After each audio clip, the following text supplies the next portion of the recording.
This podcast is a member of the New York City Podcast Network at nycpodcastnetwork.com. Visit us to listen to over 250 amazing podcasts just like this one.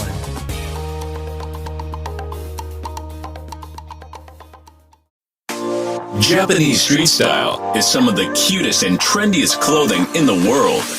Introducing Cherry Goddess Women's Clothing and Accessories, the hottest original and cute clothing company. We offer tops, clothes, accessories, shoes, dresses and skirts, and comfortable homeware that we guarantee you will love.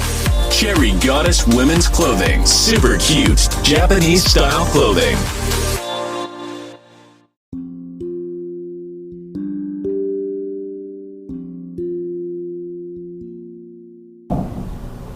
This is Black Wall Street Chronicles, and we're back at it again. Thank you for listening to this podcast. Before we get started, I have some announcements. If you are following my IMBD, I'm registered on IMBD as Jeffrey Frazier. If you have IMBD, you can give this podcast a rating of 10. You can also follow me on my Instagram, which is BlackHage840. BlackHage840. You'll go to my bios and you can see my Twitter, my Facebook, and my Twitch account.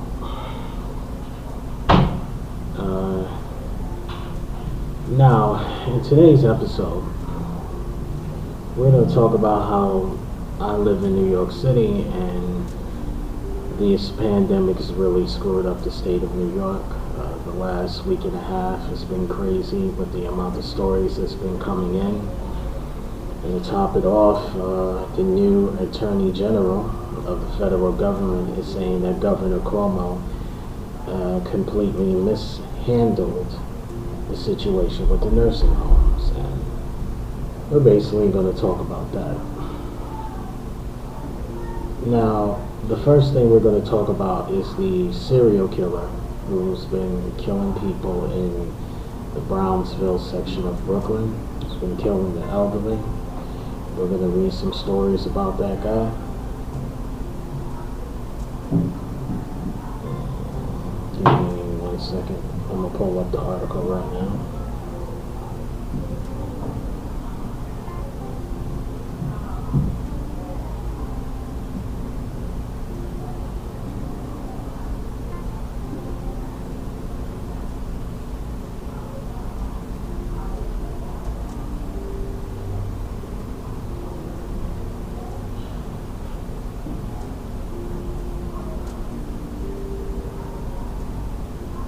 This article comes from CABS New York, website, local news, Brownsville.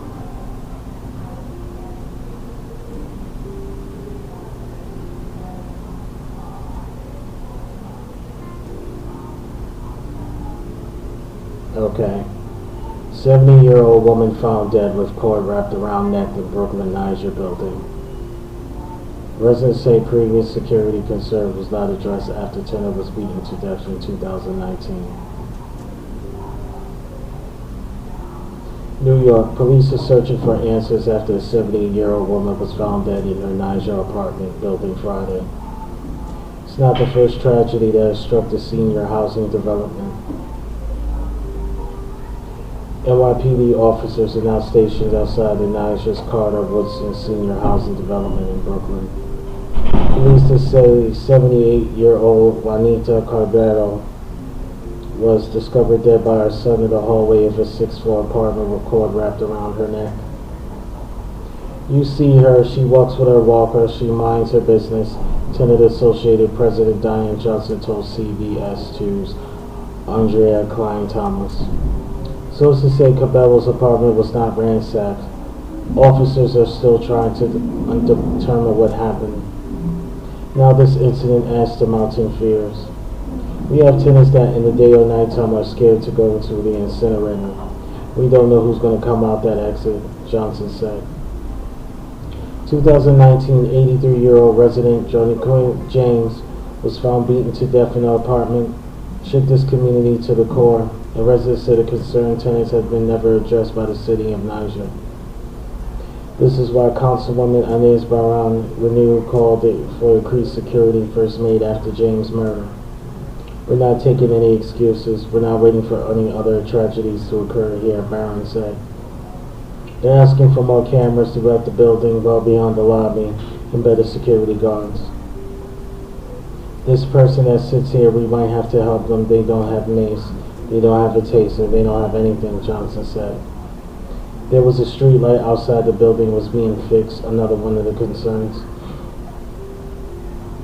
Both Barron and Johnson said Niger initially agreed to the upgrades, but plans stalled because of COVID restrictions. We are demanding that Niger and the mayor set their timetable beginning tomorrow, Barron said.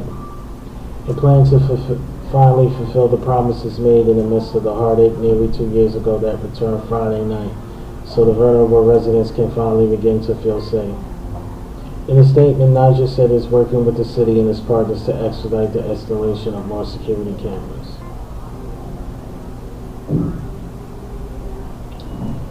Yeah. That's the type of thing that's been happening in New York City.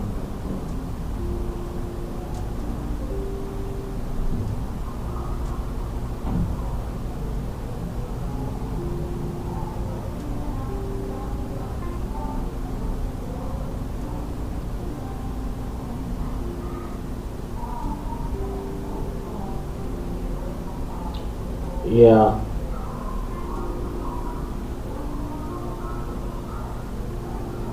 Let's read this article here. Family of alleged serial killer victim plans to sue Niger for $25 million. Juanita Carvalho was fatally strangled with a telephone cord in Woodson houses in Brownsville. Suspected serial killer Kevin Gavin has been arrested in connection to the crime. The family of Brooklyn woman alleged brutally strangled by an accused serial killer neighbor plans to sue the New York Housing Authority for $25 million over what they called shoddy security. Juanita Carvalho, 78, was found lying on the floor of the hallway in the Woodland houses in Brownsville by her son last week. A telephone cord had been wrapped around her neck. A neighbor handyman, Kevin Gavin, was arrested in her death and killings of 2 other elderly women in the complex.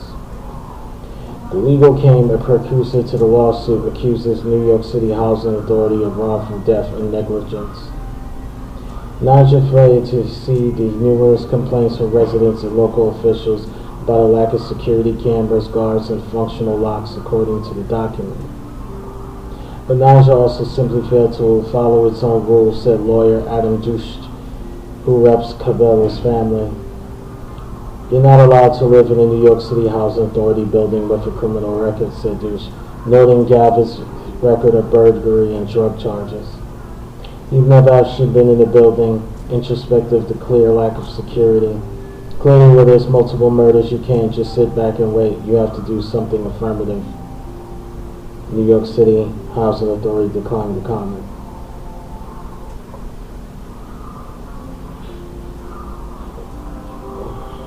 No, this is crazy.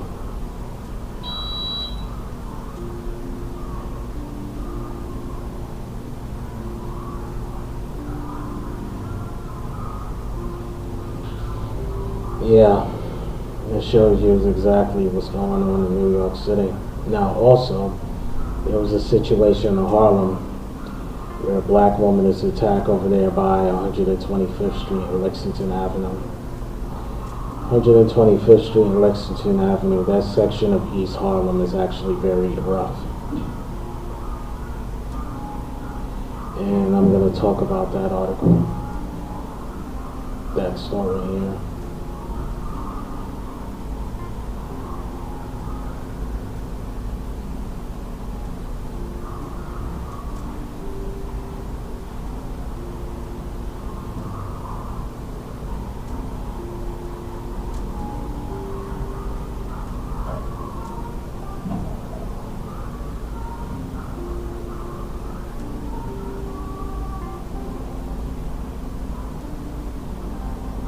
This is from News 1.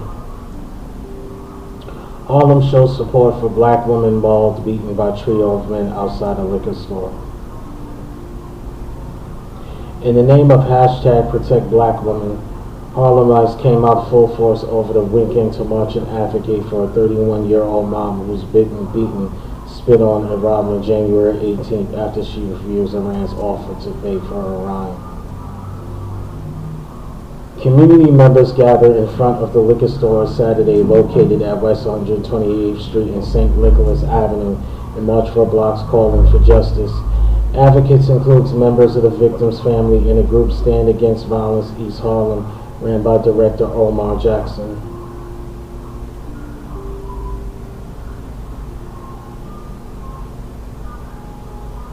If we don't do this, who is? It's our responsibility.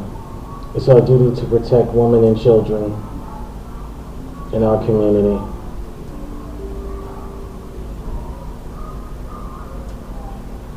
The incident took place on January 18th around 6 p.m. where the woman entered looking to purchase some wine after work. After she refused one of the men's advances, she said one of the men grew angered and followed her outside where she was attacked in the process. The men also stole her iPhone, worth around $750. I couldn't believe it. It was like an animal. That's the only way that I can put it. It was like an animal, the woman who wishes to remain unidentified at NBC New York. I just remember screaming to the top of my lungs and just saying, he's biting me, he's biting me. He bit through my elbow and opening his mouth to try to regrasp. It was like they wanted to degrade me by spitting on me and kicking on me, she said. The woman was able to escape a sustained trauma to her eye, where she had to receive stitches. It's just sad. You can't go about your day minding your own business. A polite decline could list something like this. I'm a mother or daughter and I'm a friend. This could be anyone's mother, sister, daughter that is just in the store minding their business, purchasing their goods. Police are asking anyone for information leading to the arrest of 3 men to come forward. According to the surveillance video, one man's wearing a red jacket with black trimmed glasses. Second is wearing a black jacket with a hooded sweatshirt. And the third was wearing a red hooded sweatshirt with a denim vest. Community advocates are offering $2,000, $5,000 for information leading to an arrest.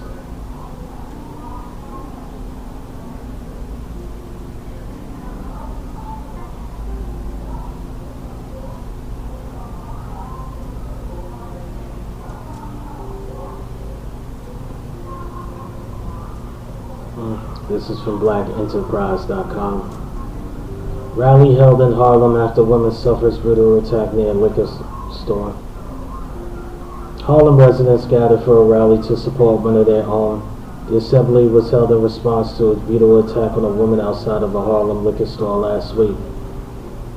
CBS reported that the demonstration took place in front of the Adam Clayton Powell Jr. State Office building on Saturday. Roughly 100 people showed up to denounce a heinous assault on a 31-year-old unidentified woman. This is a liquor store where the young lady was assaulted. Harlem not with the bullshit. One resident tweeting video of the event wrote as the hashtag Protect Black Women.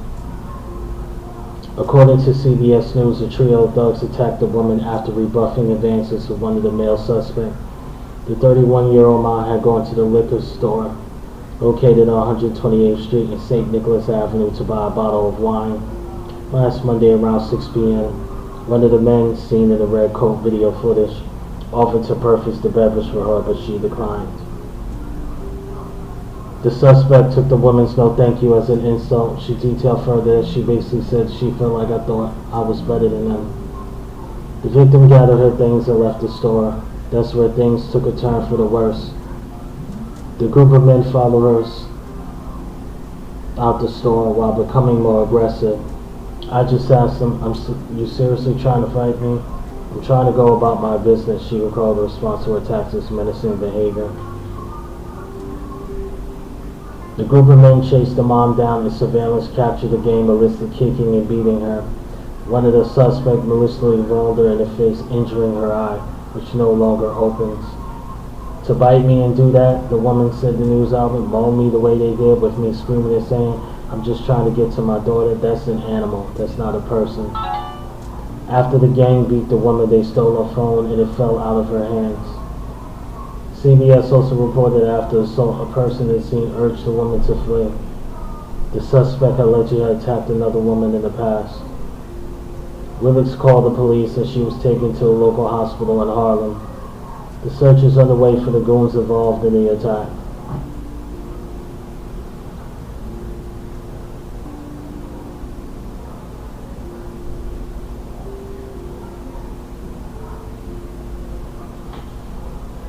Several members of the Harlem community in New York City rallied on Sunday in support of a black woman who was attacked outside a liquor store on January 18th. The 31-year-old woman who wishes to remain anonymous had entered a Harlem liquor store to make a purchase when three young men asked her to retrieve liquor for her, according to ABC News, after politely declining to do so, and subsequently attacked right outside the store. A surveillance camera captured the attack. The woman said she was punched, kicked in her face, and beaten. I was mauled. This is more than being beaten, she said. The New York NBC News reports that she was also spit on during the attack. I couldn't believe it. It was like an animal, she said. That's the only way I can put it. It was like an animal. According to the police, the $750 iPhone was stolen during the attack as well. The police are still investigating the incident and in search of all three suspects. The Harlem community has responded to the woman's attack on Saturday. A group of residents took to the Harlem streets in protest. The video of the demonstration was captured and posted to social media. One Instagram post by Rachel Noblander. The group of demonstrators is seen marching on the New York streets to protect black women.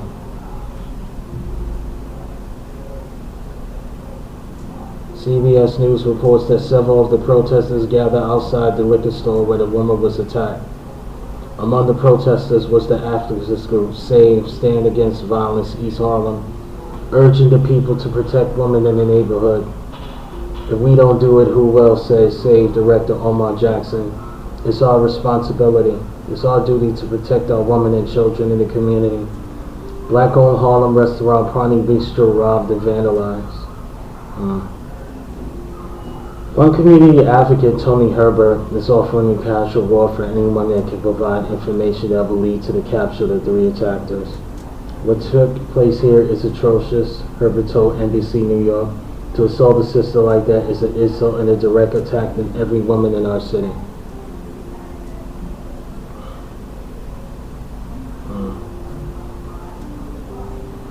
Yeah,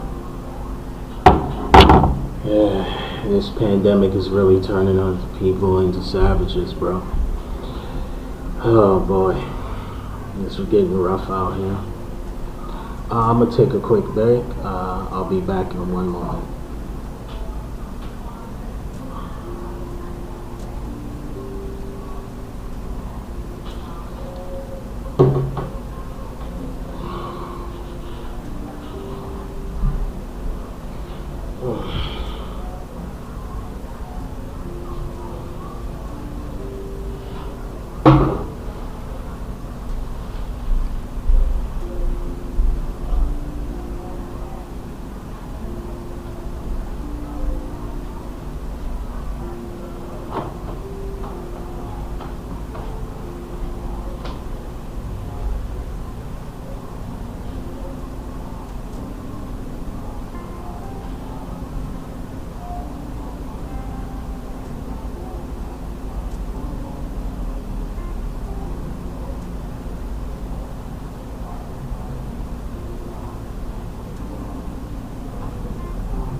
Black Wall Street Chronicle, and we're back at it again.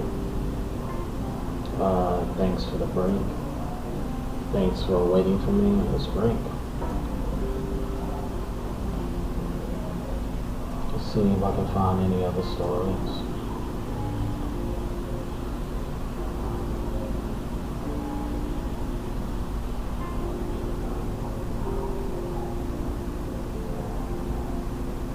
Yeah, so what I was going to do was talking about how the Attorney General the new Attorney General is going after doing an investigation on Governor Cuomo on his handling of the COVID-19.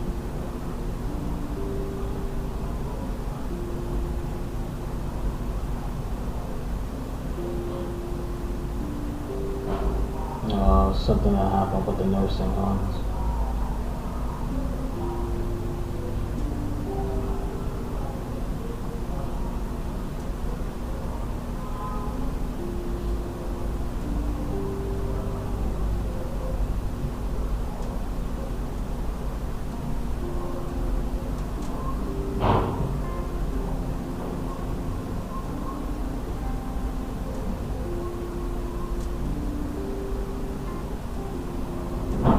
This is from CBS News. NY COVID nursing home deaths may be 50% higher than reported. New York Attorney General Letitia James released a report on Thursday alleging that the New York State Department of Health may be undercounting nursing home COVID-19 deaths by as much as 50%. A large number of nursing home residents died from COVID-19 in the State Department of Health. Published nursing home data reflected and may be undercounted as much as 50%, reads a press release from the Attorney General's office unveiling the report. According to James, the discrepancy is probably due to the Health Department's nursing home data not accounting for nursing home residents who died from COVID-19 in the hospitals after being transferred for their nursing homes. The New York State Health Commissioner, Dr. Howard Zucker, released his own statement in response to the report on Thursday. Zucker took the issue with James' undercount allegation, noting that all COVID-19 deaths are being accounted for based on the location they took place, not the victim's origin. The word undercount implies that there are more total fatalities than have been reported. This is factually wrong, Zucker wrote. The OAG's report is only referring to the count of people who were in nursing homes but transferred to hospitals and later died. The OAG insists that all should have been counted as nursing home deaths were not hospital deaths, even though they died in hospitals, he wrote. Now this does not change in any way the total count of deaths, but is instead a question of allocating the number of deaths between hospitals and nursing homes. The DOH has constantly made clear that the numbers are reported based on the place of death.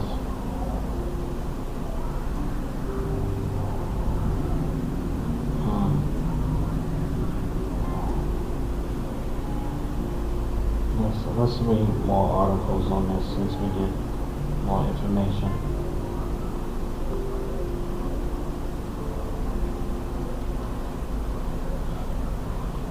New York State Attorney General.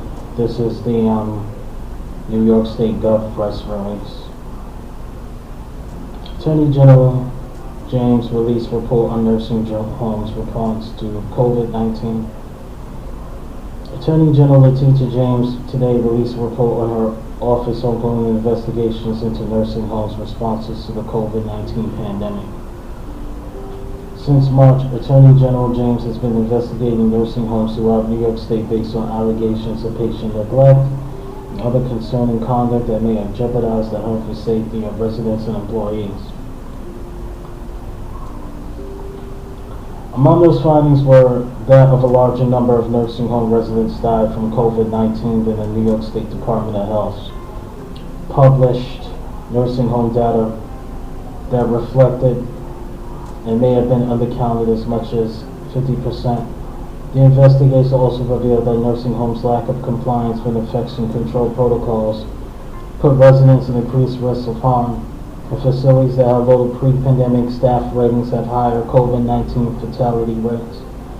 Based on these findings and subsequent investigation, Attorney General James is conducting ongoing investigations into more than 20 nursing homes where reported conduct during the first wave of pandemic presented particular concern. As the pandemic and our investigations continue, it is imperative that we understand the residents of nursing homes in New York unnecessarily suffered at such an alarming rate, said Attorney General James. While we cannot bring back the individuals we lost in this crisis, this report seeks to offer transparency that the public deserves and to spur increased action to protect our most vulnerable residents. Nursing homes residents and workers deserve to live and work in a safe environment, and I will continue to work hard to safeguard this basic right during the precarious time. The Office of the Attorney General is only law enforcement agency in the state specifically mandated to investigate and prosecute abuse and neglect of residents in nursing homes. In early March, OAG received and began to investigate allegations and indications of COVID-19 related neglect of residents in nursing homes. In the direction of Governor Andrew Cuomo on April 23rd, OAG set up a hotline to receive complaints relating to communications by nursing homes with family members prohibited from in-person visits to nursing homes. The formally initiated a large-scale investigation of nursing homes' responses to the pandemic. OAG received more than 770 complaints on the hotline through August 3rd and additional 179 complaints through November 16th. OAG also continued to receive allegations of COVID-19 related neglect of residents through pre-existing reporting systems.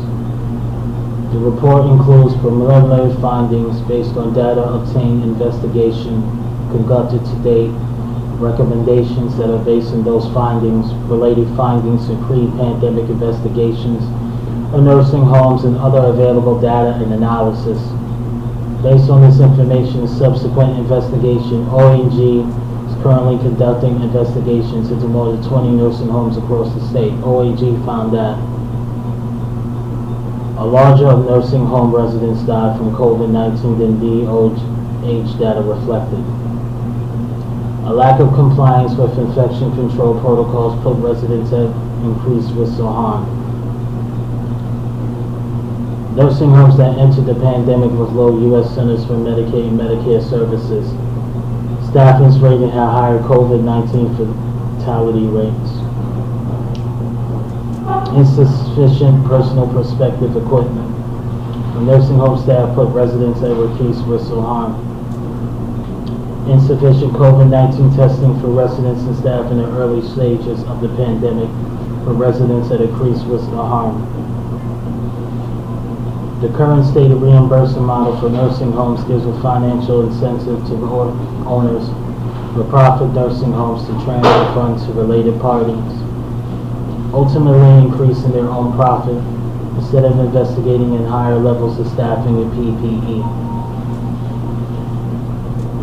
Lack of nursing home compliance with the executive order requiring communication with family members causing vulnerable pain and distress, and government guidance requiring the admission of COVID-19 patients into nursing homes may have put residents in increased risk of harm in some facilities and may have obscured the data available to assess that risk. The undercounting of COVID-19 deaths in nursing homes.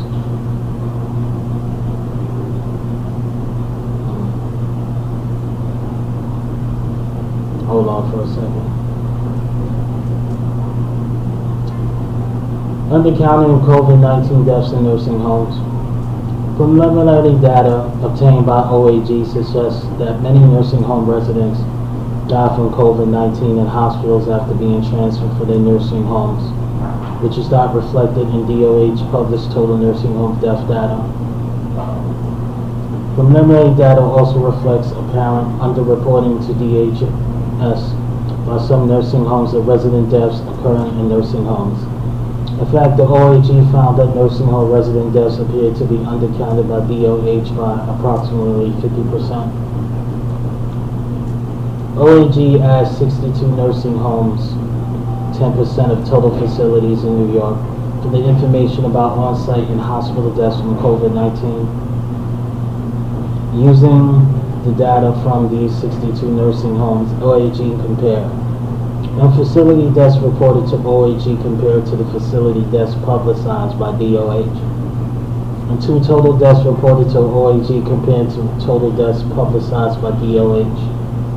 In one example, a facility reported 5 confirmed and 6 presumed COVID-19 deaths in the facility as of August 3rd in DOH. However, the facility reported to OAG a total of 27 COVID-19 deaths at the facility and 13 hospital deaths, in discrepancy of 29 deaths. Lack of compliance with infection control policies. OAG received numerous complaints that some nursing homes failed to implement proper infection controls to prevent or mitigate the transmission of COVID-19 to vulnerable residents. Among these reports were allegations that several nursing homes around the state failed to plan and take proper infection control measures, including failure to properly isolate residents who tested positive for COVID-19, failing to adequately screen or test employees for COVID-19, demanding that 6 employees continue to work and care for residents or face retaliation or termination, failing to train employees in infection control protocols, and failing to attain fit and train caregivers with PPE. For instance, OAG received a complaint that its for-profit nursing homes located north of New York City. Residents who tested positive for COVID-19 were intermingled with general population for several months because the facility had not created a COVID-19 only unit. At another for-profit facility in Long Island, COVID-19 patients who were transferred to the facility after a hospital stay were supposed to be placed in a separate COVID-19 unit in the nursing home where, in fact, scattered throughout the facility despite available beds in COVID-19 unit. The situation was religiously resolved only after someone at the facility learned of a pending DOH infection control visit scheduled for the next day, before which these residents were hurriedly transferred to their appropriate designated unit. OAG received reports that the nursing homes did not properly screen staff members before allowing them to enter the facility to work with residents. Among those reports, OAG received an allegation that a for-profit nursing home north of New York City failed to consistently conduct COVID-19 employee screening. It was reported that some staff avoided having their temperatures taken and answering a COVID-19 questionnaire at times when the screening station at the facility's front office had no employees present to take the information when the staff entered the facility with a back entrance, avoiding the screening station altogether. Wow.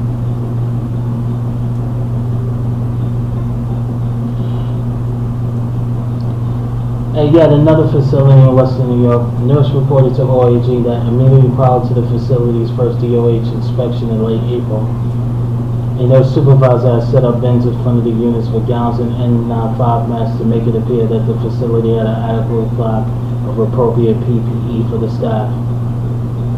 The nurse alleged that the nurse supervisor came to work unusually early the day of the first inspection and brought out all new PPE and collected all the used gowns. Although initial DH survey conducted today did not result in negative findings, DH returned to the facility for follow-up inspection, issued the facility several citations, and ultimately placed the facility in immediate jeopardy.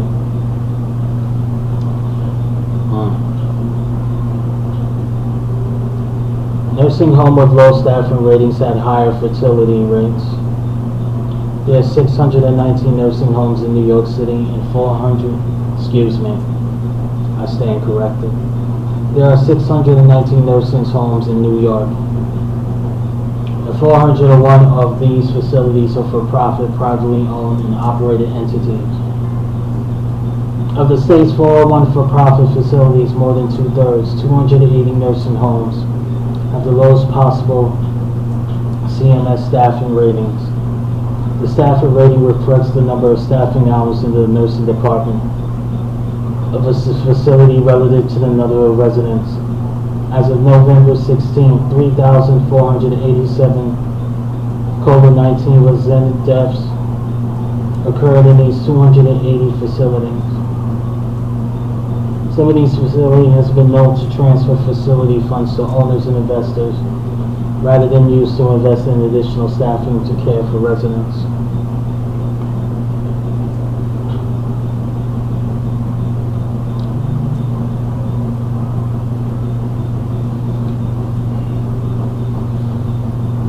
Pre-existing insufficient staffing levels put resident and staff in increased risk of harm during the pandemic.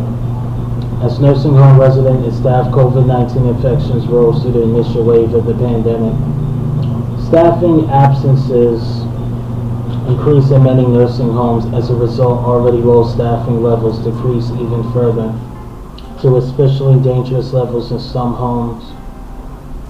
Even as controlled protocols to loss of assistance.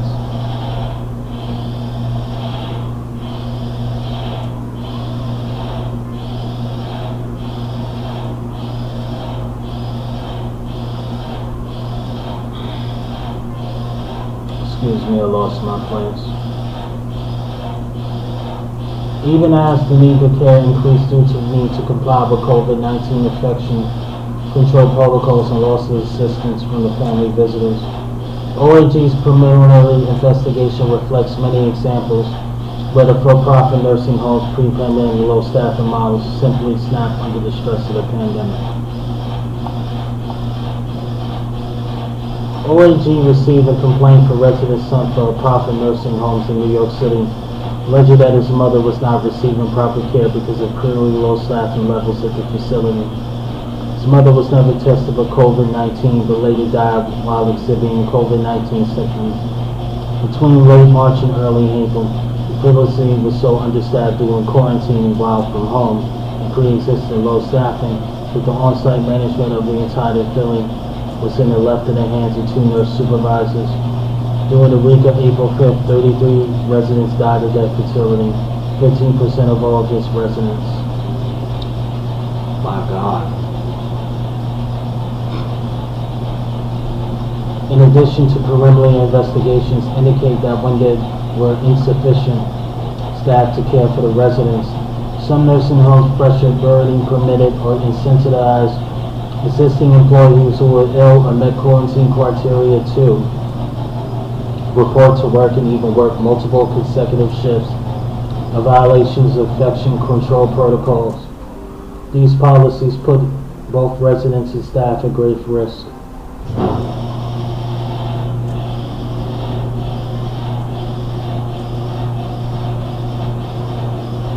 Immunity provisions. Despite these disturbing and potentially all-over findings due to recent changes in state law, it remains unclear to what extent facilities or individuals can be held accountable if they found to have failed to improperly protect the residents in their care. March 23rd, Governor Cuomo created limited immunity provisions for healthcare providers related to COVID-19. The Emergency Disaster Treatment Protection Act provides immunity to healthcare professionals from the potential liability arising from certain decisions, actions, or omissions related to the care of individuals during COVID-19 pandemic.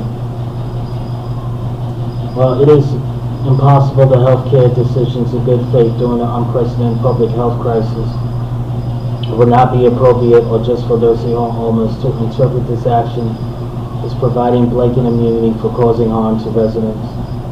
In order to ensure no one can evade potential accountability, Attorney General James commends amending these newly enacted immunity provisions. Attorney General James encouraged anyone with information or concerns about the nursing home condition to file confidential complaints online by calling 833-249-8499.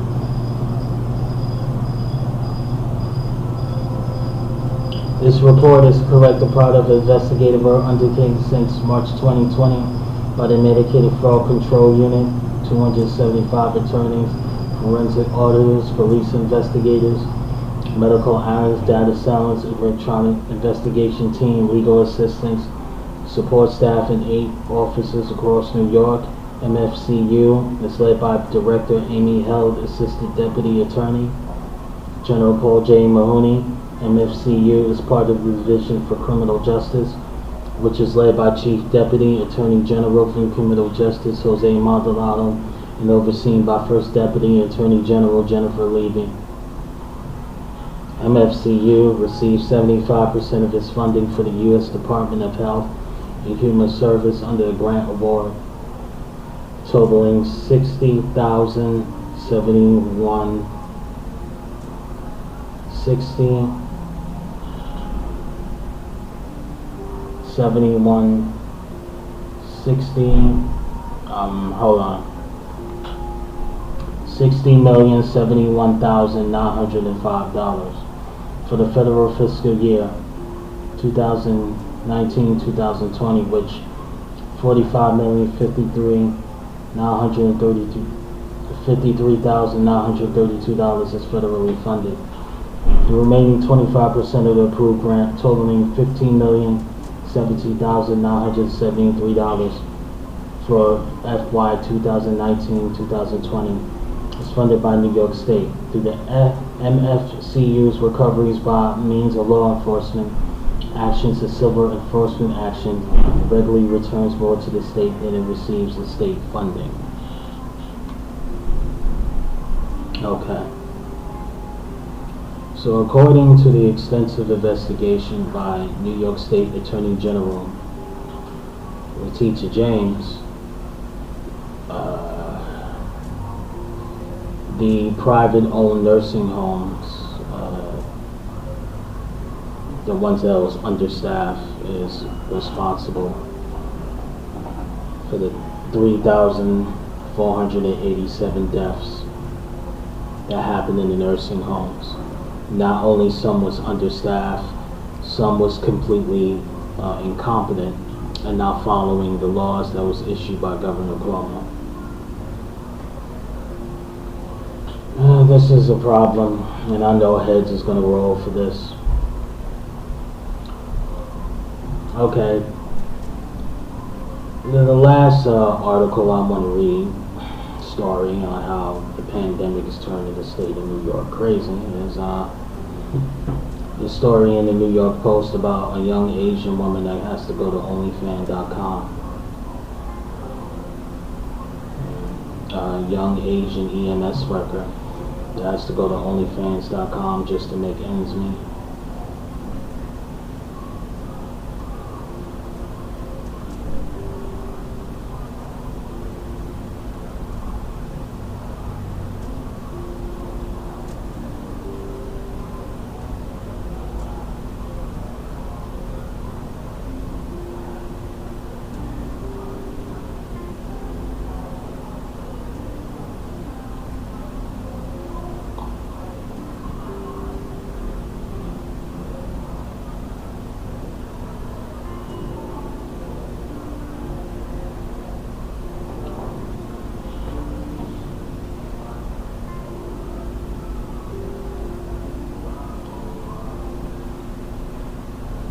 Here's the article from Yahoo Entertainment.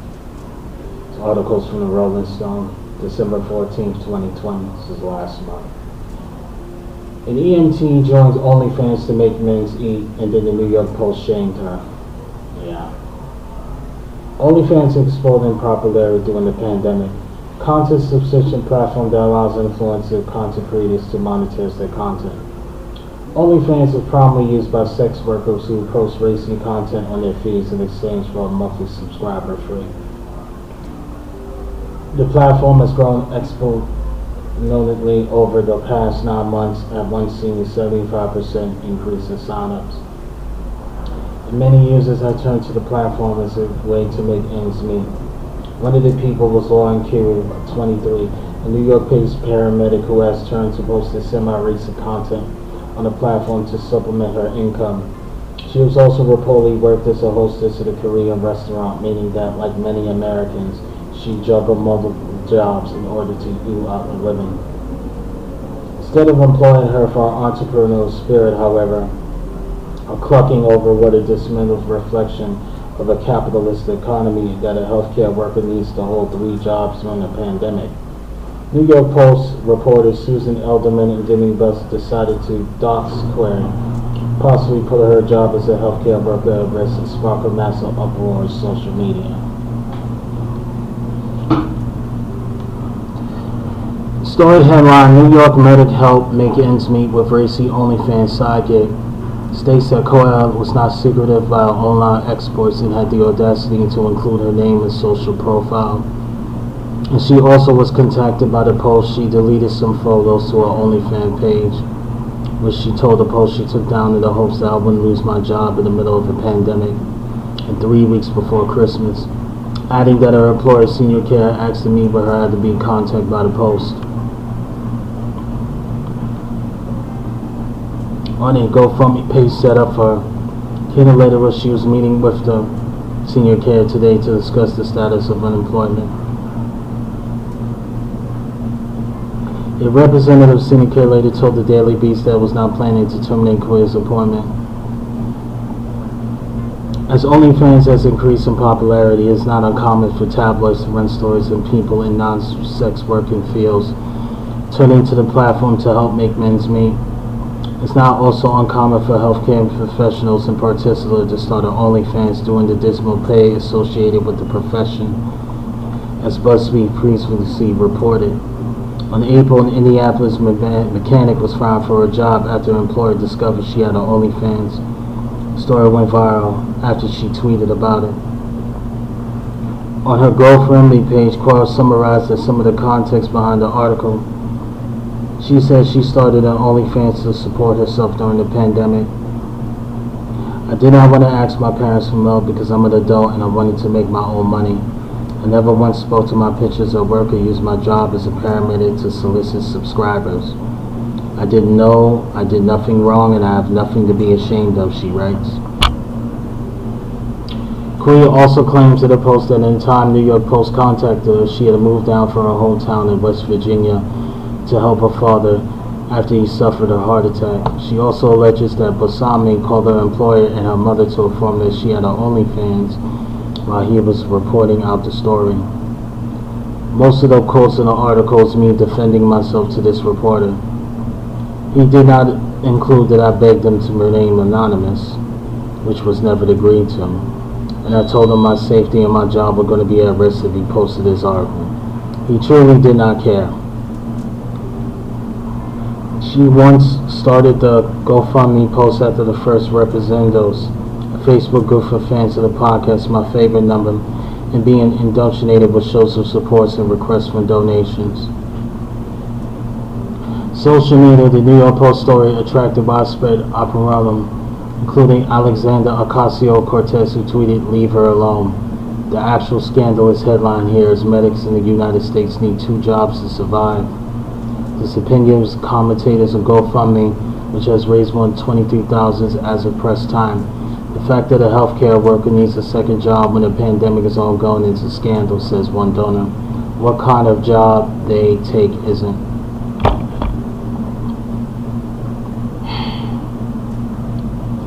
Yeah. And that's the craziness that's going on in the state of New York. Alright guys, thank you for listening to my podcast. This is Jeffrey Frazier signing off.